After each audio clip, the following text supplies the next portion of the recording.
งไฟสว่างจิตสว่างใจด้วยแสงแห่งพระธรรมขอเจริญพรขอกราบคุณหลวงตาครูบาอาจารย์ทุกรูปมีสิ่งทำคนนะคะ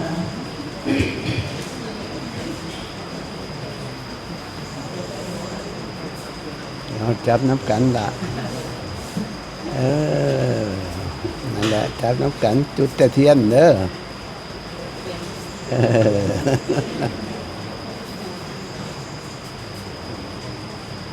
แสงเทียนส่อง2,000 กว่าปีที่พอหยุดใกล้จะดับสิ้นสุดลงแล้วนะ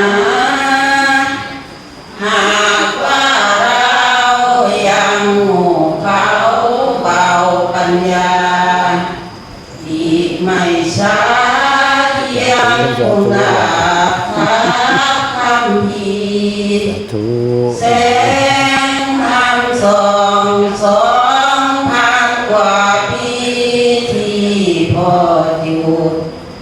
อย่าไม่ดับสิ้นสุดลงหรอกนะหากว่าเรามีทานศีลภาวนาทางโลกา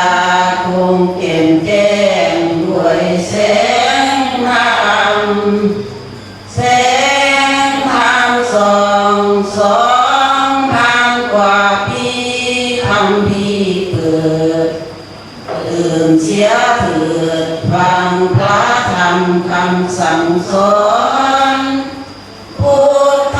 องค์ตรัสว่าสัพพะสิ่งไม่แน่นอนให้ไถ่ถอนภาวนาพาพ้นภัยแสงเทียนส่องพร้อมแสงธรรมที่นำจุดจะยังอยู่ทุกโทษกรรมนำสุขใสเราชาวพุทธช่วยกันจุดเทียนแห่งใจจะส่งให้แสงธรรมอยู่ผู้โลกามาลาดวงดอกไม้มาตั้งไว้เพื่อบูชาขอบูชาคุณพระพุทธองค์ในตรัสรู้ธรรมมาลาดวงดอกไม้มาตั้งไว้เพื่อบูชาขอบูชาคุณพระธรรมองค์ในนามบำเพ็ญเพียรมาลาดวงดอกไม้มาตั้งไว้เพื่อบูชาขอบูชาคุณพระสงฆ์องค์นำร